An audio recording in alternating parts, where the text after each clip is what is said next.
नमस्कार सबाइके गल्पाञ्जलि चैनेले आपनादेर स्वागत। आमी रुमकी। आमी पढ़ছিলাম বিমল মিত্রের কালজয়ী উপন্যাস আসামি হাজির। উপন্যাসটি বড় হওয়ায় কয়েকটি পর্বে বিভক্ত করে আমি আমার চ্যানেলে আপলোড করছি। সব পর্বগুলির লিংক আপনারা ডেসক্রিপশন বক্সে পেয়ে যাবেন। শুনবেন, আশা করি ভালো লাগবে। গল্প পাঠ ভালো লাগলে অবশ্যই কমেন্ট করতে ভুলবেন না। 25টা পর্ব শেষ হয়েছে, আজ পড়ব 26তম পর্ব।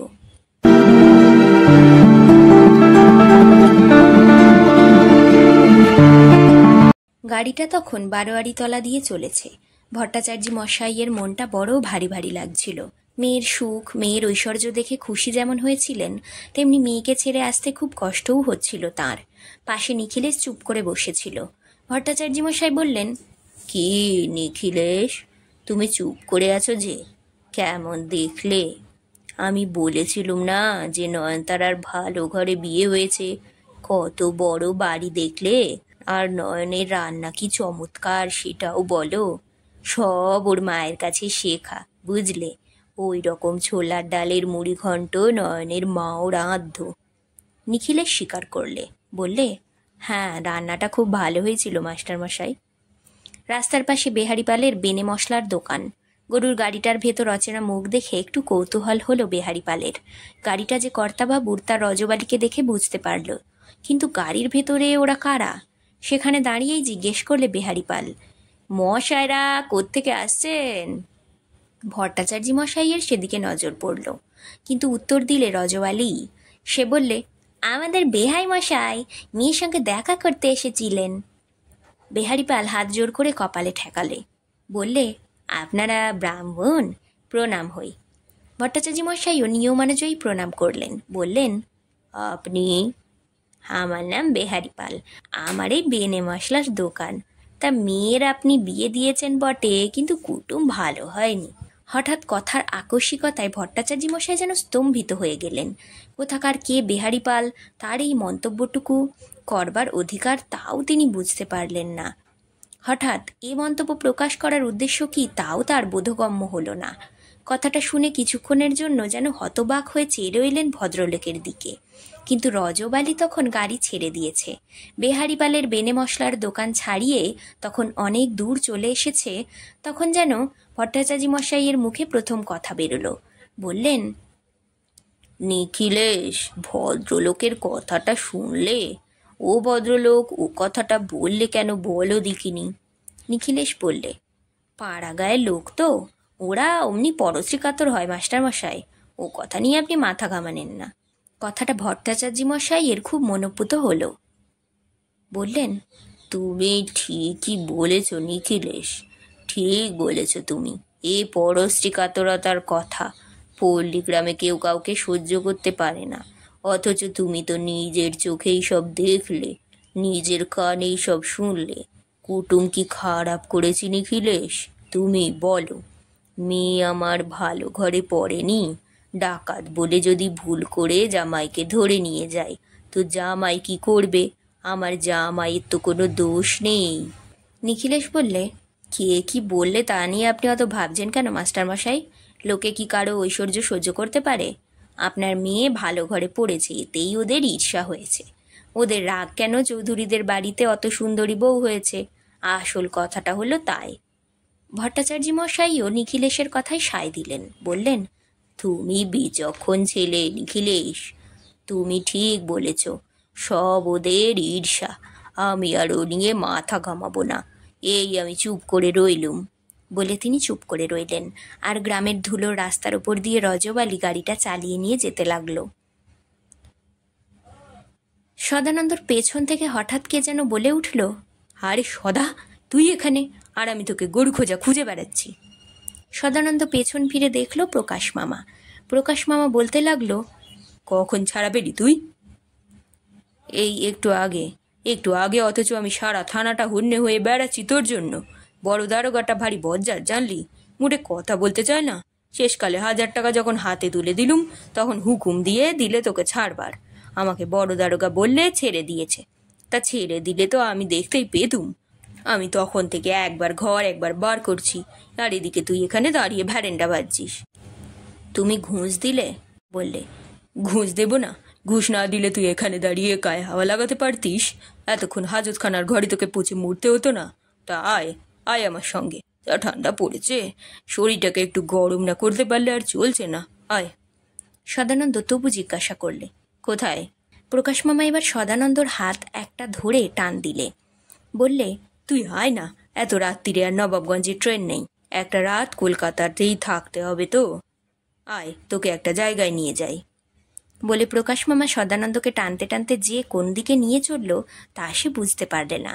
সত্যি প্রকাশ রায় যেন নবাবগঞ্জের চৌধুরী বাড়িতে শনি হয়েই ঢুকেছিল, নইলে কোথাকার কোন নবাবগঞ্জের চৌধুরী বাড়ির বংশধরকে সে সেদিন কালীঘাটের মানদামাসির বস্তি বাড়িতেই বা নিয়ে গেল কেন? তা মানদামাসির প্রসঙ্গ পরে বলবো, তার আগে নবাবগঞ্জের কথা কিছু বলতে হবে, কারণ এ গল্পের শেষ যেখানেই হোক নবাবগঞ্জেই এ গল্পের শুরু। সেই নবাবগঞ্জের চৌধুরী বাড়িটার ভেতরে যে তখন ভাঙন ধরতে শুরু হয়েছে, বাইরে থেকে কিন্তু তা এতটুকু বোঝবারই উপায় ছিল না। বাইরে তখনও বিধু কয়ালের ছেলে শশী কয়াল দাড়িপাল্লায় ধান চাল মেপে মেপে গোলায় তোলে। পরমেশ মৌলিক প্রতিদিন চণ্ডীমণ্ডপে এসে কাঠের বাক্সখানা সামনে নিয়ে বসে, তারপর খেরো খাতাখানা খুলে হিসেবের কুটিল অঙ্কগুলো কষতে কষতে জলের মতো তরল সরল করে আয় ব্যয়ের সমতা সাধন করে। কিন্তু আয়ের চেয়ে ব্যয় বেশি হলেই তার মাথায় টনক নড়ে। কিন্তু পরমেশ মৌলিকের মাথার ওপরে আছে কৈলাস গোমস্তা। কৈলাস গোমস্তা আরও পাকা লোক। সে সেই খাতাগুলো দেখে আর দেখার পর মঞ্জুর করে দেয়। কোথাও বা খরচ জোরে, তারপর তা থেকে সেগুলো পাকা খাতায় তোলে। যতদিন কর্তাবাবু সুস্থ ছিলেন ততদিন তিনি খুঁটিয়ে খুঁটিয়ে দেখতেন।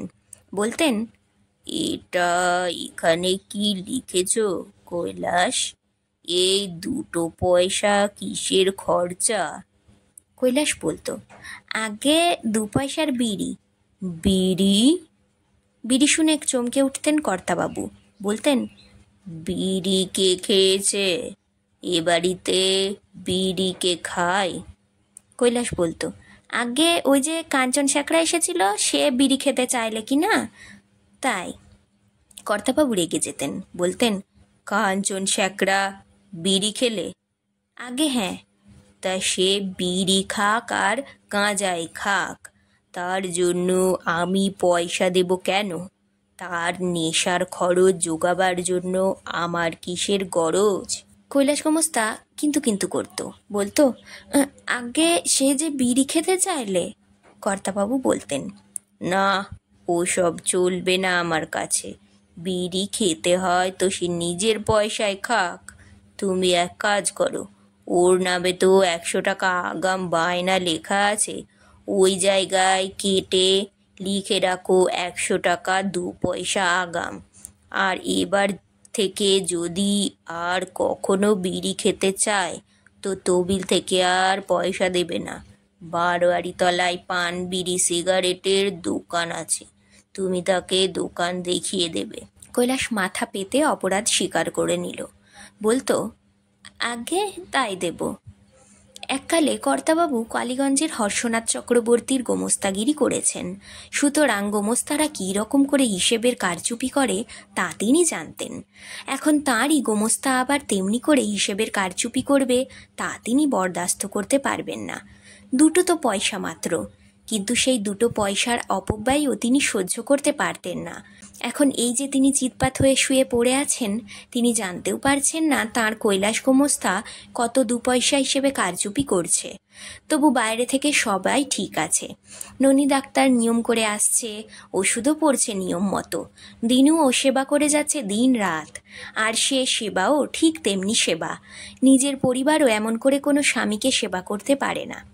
অথচ দিনুর কি একটা কাজ? বেয়াই বাড়ি থেকে লোক এলো তত্ত্ব নিয়ে, তাদের চান করবার জন্য তাকেই কুয়ো থেকে জল তুলে দিতে হবে।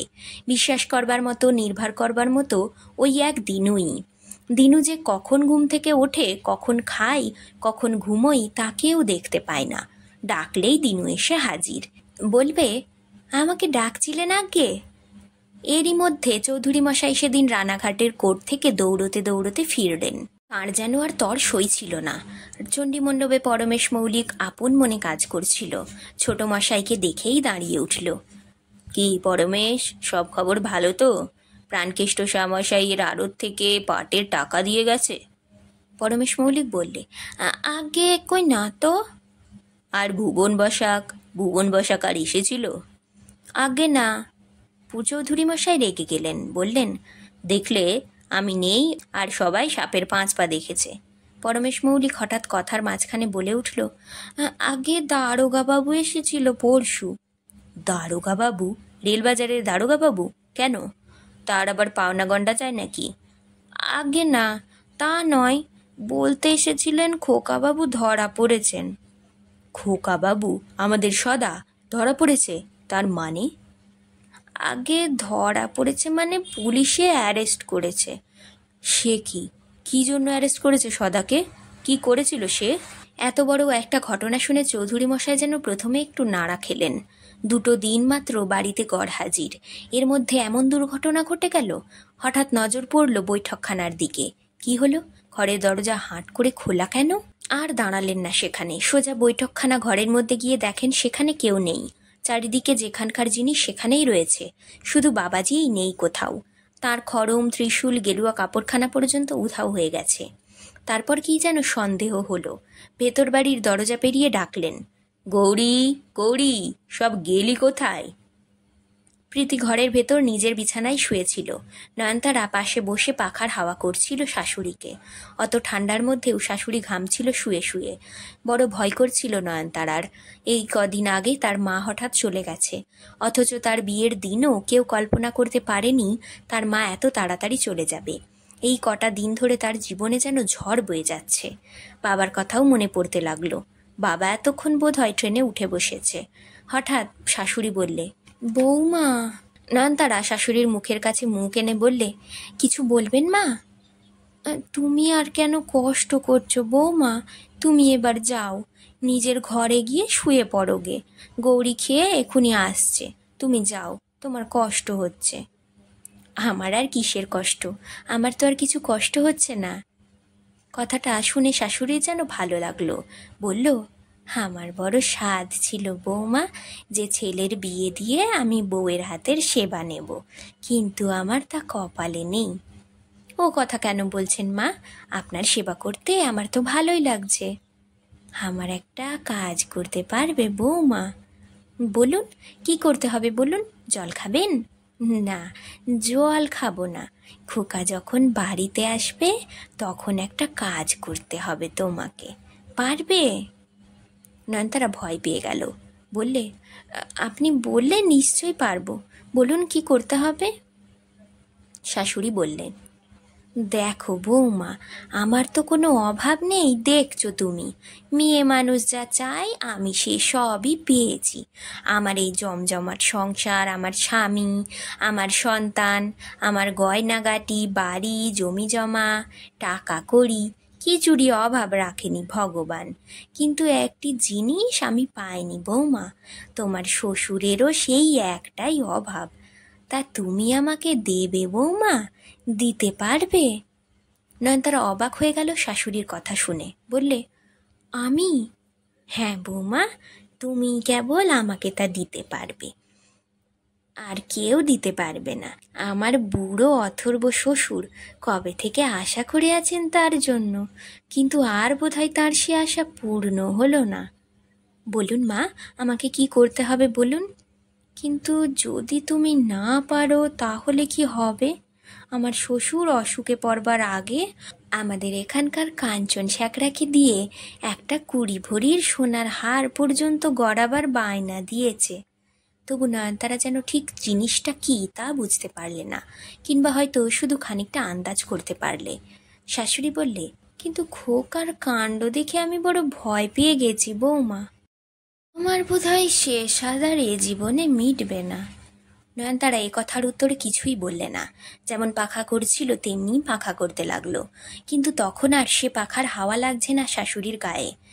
কই বৌমা, তুমি কোনো কথা বলছো না যে? নয়নতারা মুখ নিচু করে বললে, আমি কি বলবো বলুন? তুমি চুপ করে থাকলে আমি কার ভরসায় বেঁচে থাকি বলো বৌমা? আমার আর কে আছে? তুমি ছাড়া এই স্বাদ আমার কে মেটাবে বলো? দেখছো তো, তোমার মুখে হাসি ফোটাবার জন্য তোমার শ্বশুর এক বাবাজিকে ধরে কত টুকটাক পুজো যাগযজ্ঞ হোম করবার ব্যবস্থা করলেন। সেও এক বুজরুকের পাল্লায় পড়ে মাঝ থেকে এক গাদা টাকাই নষ্ট হয়ে গেল মিছিমিছি, কোনো ফল হলো না। উল্টে খোকা কোথায় পুলিশের হাতে কিনা ধরা পড়ল। এখন কি হবে ভগবানই জানেন। কোথায় রইল খোকা আর কোথায় রইলে তুমি? আপনি কেন ও নিয়ে ভাবছেন মিছিমিছি মা? তাকে ছাড়াবার ব্যবস্থা করতে তো উনি গেছেন। তুমি প্রকাশের কথা বলছো? তাহলেই হয়েছে। এতদিন এ বাড়িতে আছো আর তুমি প্রকাশকে চিনলে না? ওর কথা কি বিশ্বাস আছে বৌমা? কিন্তু উনি যে 1,000 টাকা নিয়ে গেলেন, আমি নিজের হাতে যে ওকে সিন্দুক খুলে টাকা বের করে দিলুম। উনি যে বললেন পুলিশকে নাকি ঘুষ দিতে হবে, আমি তো বাবাকে তাই বললুম। বাবাও যে তাই শুনে নিশ্চিন্ত হয়ে চলে গেলেন। তা খোকা যদি ছাড়া পায় তো ভালোই, তারপরে আমার আর তোমার ভাগ্য। কিন্তু আমি যে তোমাকে কথা বললুম তার তো কোনো জবাব তুমি দিলে না। কোন কথার জবাব মা? শাশুড়ি বললে, ওই যে বললুম আমার বড় স্বাদ আমি নাতির মুখ দেখব। একটা কোল আলো করা নাতি। তুমি আমাকে নাতি দিতে পারবে বৌমা? আমি তাকে কোলে নিয়ে আদর করব, আমি তাকে চুমু খাবো, আমি তাকে নিয়ে খেলা করব। দেবে বৌমা, দেবে? কথার মাঝখানেই নয়নতারার পাখাটা হাত থেকে খসে পড়ল। শাশুড়ির বুকের ওপর মুখ গুঁজে কান্নায় সে ভেঙে পড়ল। কি বৌমা, তুমি কাঁদছো? তুমি পারবে না? আমার একটা মাত্র স্বাদ, তাও তুমি মেটাতে পারবে না বৌমা? নয়নতারা শাশুড়ির বুকে মুখ রেখেই বলতে লাগলো, আপনি আমাকে কেন বউ করে আনলেন মা? এই যদি আপনার মনে ছিল তাহলে অন্য কোনো মেয়েকে ঘরে আনলেন না কেন? সে হয়তো আপনার স্বাদ সব মেটাতে পারতো। শাশুড়ি 2 হাত দিয়ে নয়নতারার মাথায় হাত বুলোতে বুলোতে বলতে লাগলো, না বৌমা, তুমি আমার বড় লক্ষ্মী বউ, তুমি পারবে। একটু চেষ্টা করো, তুমি পারবে বৌমা। কিন্তু আমি কি করে পারবো মা? আমার কি অত ক্ষমতা আছে? কেন পারবে না বৌমা? তোমার এই রূপ দেখেই তো আমি তোমাকে বউ করে এনেছি ঘরে। ভগবান তোমাকে এত রূপ দিয়েছে, আর তুমি কিনা বলছো তুমি পারবে না? আর কিছু হোক না হোক, তোমার রূপ দিয়েও তো আমার ছেলেকে ধরে রাখতে পারো। আর যদি তা না পারো তো আমি কি নিয়ে থাকবো? আমার খোকাই যদি বিবাগী হয়ে যায় তো কাকে নিয়ে আমি সংসার করব, তাই বলো? নয়নতারা মুখ তুলল, বললে, তা আমি কি করব বলুন? আমাকে দেখলেই যে তিনি মুখ ফিরিয়ে চলে যান। তা খোকা মুখ ফিরিয়ে নিয়ে তোমাকে অপমান করবে, আর তুমি তা বোবার মতো সহ্য করবে? তোমার মুখ নেই, তুমি কথা বলতে জানো না, তুমিও তাকে অপমান করতে পারো না? নয়নতারা বুঝতে পারল না কথাটা, বললে, আমি পরের বাড়ির মেয়ে হয়ে এ বাড়ির ছেলেকে অপমান করব? কে বললে তুমি পরের বাড়ির মেয়ে?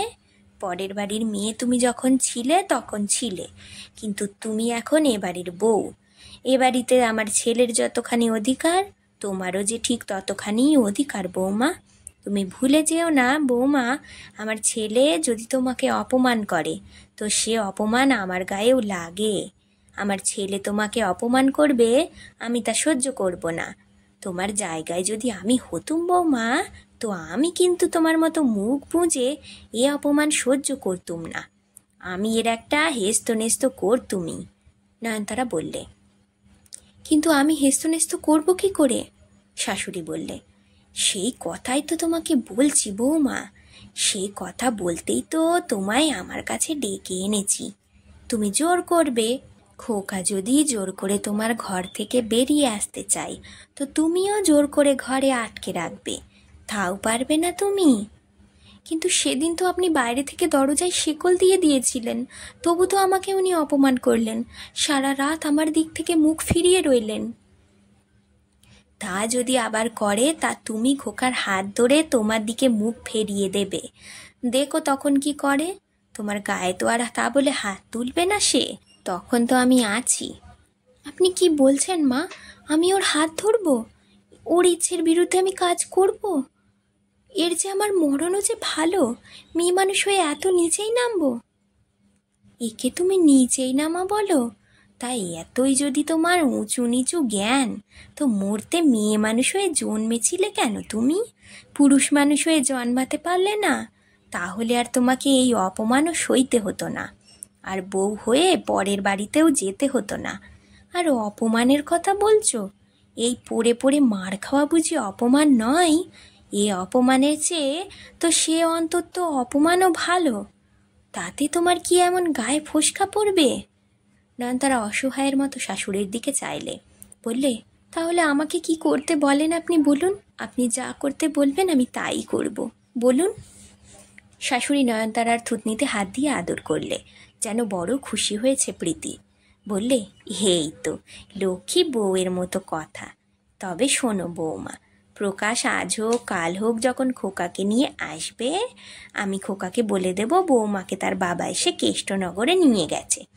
আমি তোমার শ্বশুরকে, মামা শ্বশুরকেও সেই কথাই বলবো। তারাও জানবে যে তোমার বাপ এসে কেষ্টনগরে নিয়ে চলে গেছেন, বুঝলে? নয়নতারা অবাক হয়ে গেল, বললে, কিন্তু আমাকে যে দেখতে পাবে সবাই। তোমাকে দেখতে যাতে না পাই আমি তারই ব্যবস্থা করব। কি ব্যবস্থা করবেন আপনি? আমি তোমাকে একটা ঘরে লুকিয়ে রাখবো, যাতে তোমাকে কেউ দেখতে না পায়। কেউ দেখতে পাবে না আমাকে? তোমাকে দেখতে তো পাবেই না, আর জানতেও পারবে না যে তুমি এ বাড়িতে আছো। আর গৌরী, বিষ্টুর মা, ওরা আমার হাত ধরা লোক।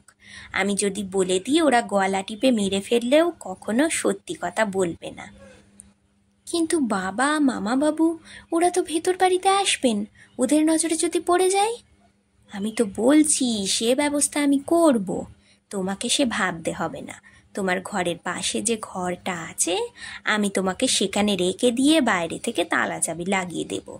কিন্তু তুমি বলো, আমি যা বলেছি তোমাকে তা কিন্তু করতে পারবে? নয়নতারার কেমন যেন ভয় করতে লাগলো। রূপ দেখিয়ে জোর করে স্বামীর ভালোবাসা আদায় করতে হবে, নিজেকে অপমান করার এর চেয়ে নীচ পদ্ধতি আর কি থাকতে পারে? কি ভাবছো বৌমা? স্বামীকে বশ করার জন্য এর যে কত নিচু কাজ মেয়ে মানুষকে করতে হয়, তা তুমি জানো না? রামায়ণ মহাভারতে পড়নি? আর আমার সংসারের ভালোর জন্য, তোমার আমার সকলের ভালোর জন্য তুমি এইটুকুও করতে পারবে না? আমি চেষ্টা করব মা, আমি পারতে চেষ্টা করব। ঠিক এই সময় বাইরে চৌধুরী মশাইয়ের গলা শব্দ শোনা গেল। শাশুড়ি তাড়াতাড়ি উঠে পড়ল, বললে, চলো বৌমা, তোমার শ্বশুর এসেছেন, শিগগির এখান থেকে চলো, নইলে তোমাকে ওরা দেখে ফেলবেন। বলে নয়নতারাকে নিয়ে বারান্দা পেরিয়ে কোণের একটা ঘরের মধ্যে ঢুকিয়ে দিলেন। তারপর বাইরে থেকে তালা বন্ধ করে দিলেন। গৌরী ততক্ষণে চৌধুরী মশাইয়ের গলা পেয়ে সামনে এসেছে। চৌধুরী মশাই গৌরীকে দেখেই বললেন, কিরে, কারোর যে সারা শব্দ পাচ্ছি নে। বাবাজির ঘর হাট করে খোলা, কোথায় গেল সব? খোকাকে নাকি পুলিশ ধরেছে। আমি দুদিন বাড়িতে নেই, এরই মধ্যে এত কাণ্ড ঘটে গেল।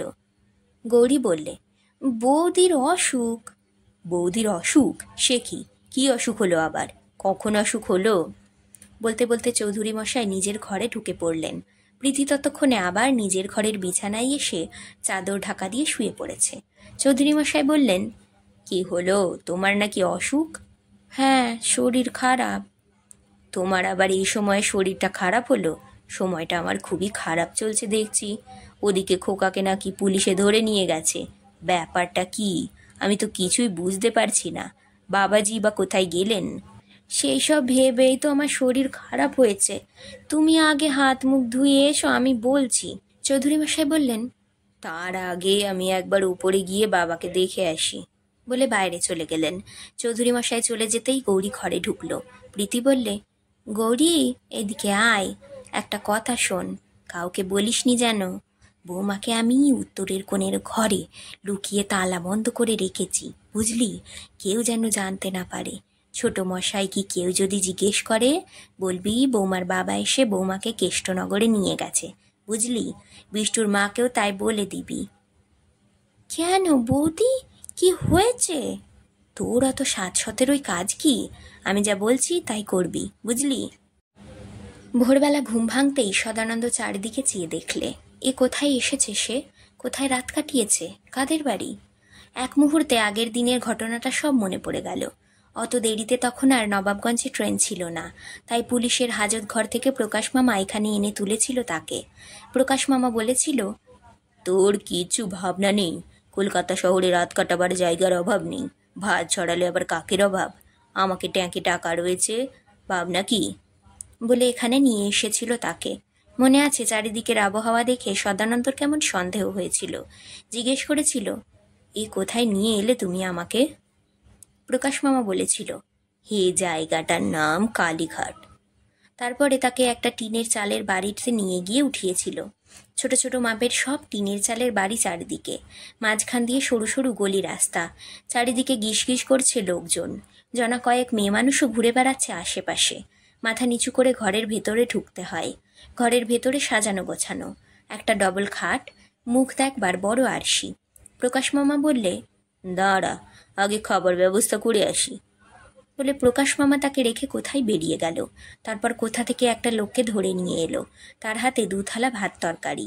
প্রকাশ মামা বললে, আয় বসে পড়, আগে পেট ঠান্ডা করি। বলে নিজেই মাটিতে খেতে বসে পড়ল। সদানন্দ উপাসে বসল। কিছু তো খেতে হবে, কিন্তু ভাত মুখে দিতেই যেন সমস্ত খিদে চলে গেল 1 মিনিটে। যেমন ঝাল আর তেমনি ঠান্ডা। বহুদিন পরে এই কালীঘাটের টিনের বস্তিতে রাত কাটানোর স্মৃতিটা বহুবার সদানন্দর মনে পড়েছে। জীবনের উত্তরকালে যাকে একদিন আসামি হয়ে জীবন কাটাতে হবে, তার পক্ষে এই শিক্ষানবিশিটা বোধহয় দরকার ছিল। দরকার ছিল এই কৃচ্ছ সাধনের। ধনীর সন্তান হয়েও তার যে সে ধনের ওপর কোনো একদিন অধিকার থাকবে না, এটাই বোধহয় ছিল তার সৃষ্টিকর্তার বিধান। তাই কোনো অপরাধ না করেও যেমন কালীগঞ্জের বউকে খুন হতে হলো, কোনো পাপ না করেও কপিল পায়রা পোড়াকে যেমন বারোয়ারির বটগাছের গলায় দড়ি দিতে হলো, তেমনি কোনো অন্যায় না করেও তাকে একদিনের জন্যেই হাজত ঘরে কাটাতে হলো। জন্মালেই যেমন মানুষকে মরতে হয়, তেমনি মরবার জন্যই মরবার আগে মানুষকে অনেকবার মরতে হয়। বারবার মরে মরে মরবার শিক্ষানবিশি করতে হয় মানুষকে। এও সেই শিক্ষানবিশির মতন। এই শিক্ষানবিশি না করলে ভালো করে মরতে পারবো কেন? ভালো করে বাঁচবার জন্য যেমন শিক্ষানবিশি দরকার, মরবার জন্যও তেমনি। তোমার পৈতৃক অনেক টাকা আছে স্বীকার করি, কিন্তু সেই টাকা, সেই ঐশ্বর্য তোমাকে মৃত্যুর হাত থেকে কি রক্ষা করতে পারবে? তার চেয়ে আগে থেকেই তৈরি হয়ে নাও, যেন মরবার সময় মুখে হাসি ফোটাতে পারো। আজ যে সদানন্দ রসিকপালের কাছারি বাড়িতে পরান্নভোজী, সেদিনের সেই ছোটবেলার সদানন্দও ঠিক তাই ছিল। তখনও সে পরান্নভোজী। বাড়ি তার বাড়ি নয়, বাবা তার বাবা নয়, মা তার মা নয়, স্ত্রীও তার স্ত্রী নয়, অথচ সবাই তার আপন, সবাই তার আপনার জন। প্রকাশ মামা হঠাৎ বলে উঠল, কি রে, খাচ্ছিস না যে? আরেকটা মাছ নিবি? প্রকাশ মামা যখন খেত তখন বিশ্ব ব্রহ্মাণ্ড ভুলে বসে থাকতো। এক একজন মানুষ থাকে সংসারে যারা বোধহয় পৃথিবীতে খাবার জন্যই বাঁচে, আবার এমন লোকও থাকে যারা বাঁচার জন্যই খায়। কিন্তু প্রকাশ মামা খেত শুধু খাবার জন্যই। নিজে খাবে শুধু তাই নয়, পরকেও খাওয়াবে, বউ ছেলে মেয়েকে খাওয়াবে, রানাঘাটের বাজারের রাধাকে খাওয়াবে, যাকে সামনে পাবে তার সঙ্গে মিলেমিশে খাবে। যদি সদানন্দর মা না থাকতো, তাহলে বোধহয় প্রকাশ মামা না খেতে পেয়েই মরত। খাওয়া সেরে উঠে প্রকাশ মামা তাকে শুতে বলে কোথায় যেন চলে গেল। যাবার সময় বলে গেল, তুই এই খাটে শুয়ে ঘুমোরে, আমি পাশের ঘরে আছি। 3 রাত ঘুমোয়নি সদানন্দ। তার উপর সেই বিয়ের দিন থেকেই উদ্বেগ চলেছে মনের ভেতরে। ক্লান্তিতে চোখ দুটো জুড়ে আসছিল। হঠাৎ কোথায় যেন হারমোনিয়ামের সঙ্গে গানের সুর ভেসে এলো। এ কোথায় নিয়ে এলো তাকে প্রকাশ মামা? এ কার বাড়ি? প্রকাশ মামার সঙ্গে এদের সম্পর্কই বা কী? হঠাৎ কে যেন ঘরে ঢুকলো। বেশ তন্দ্রা এসেছে সদানন্দর চোখে তখন, তবু পায়ের আওয়াজে কানে এসেছে। সদানন্দ ঝাপসা অন্ধকারে চেয়ে দেখল একটা মেয়ে মানুষ। মেয়েটা সোজা খাটের ওপর শুতে গিয়ে একেবারে সদানন্দর গায়ের ওপর হুমড়ি খেয়ে পড়েছে। পড়েই চিৎকার, ও মা, আমার খাটে কি শুয়ে গো? এখানে কে? যেন কে উঠে সাপের ওপর পা পড়েছে এমনিভাবে আঁতকে উঠে মেয়েটা দাঁড়াবার চেষ্টা করতে গিয়ে আবার তার গায়ের ওপর ধপাস করে পড়ল। তারপর চিৎকার করে উঠল, ও মাসি, দেখ তো গো, কে আমার এখানে খাটে শুয়ে রয়েছে। মেয়ে মানুষের চিৎকার শুনে বাইরে থেকে কার একটা গলা এলো, কি হলো রে বাতাসি, কি হলো? কে ধরেছে রে তোকে? কে? কোন হারামজাদা? বলতে বলতে হাতে লম্ফ নিয়ে মাসি ঘরে ঢুকলো, কিন্তু ততক্ষণে বাতাসি নিজেকে সামলে নিয়ে উঠে দাঁড়িয়েছে। লম্ফর আলোয় ঘরটা তখন আলো হয়ে গিয়েছে। মাসি ভালো করে চেয়ে দেখলো সদানন্দর দিকে, বাতাসিও চেয়ে দেখলে। একেবারে অচেনা লোক। মাসি সদানন্দকে খুঁটিয়ে খুঁটিয়ে দেখেও চিনতে পারলে না, বাতাসিও চিনতে পারলে না। অচেনা লোক, বলা নেই কওয়া নেই, কোত্থেকে তার ঘরে এসে ঘাপটি মেরে শুয়ে রয়েছে।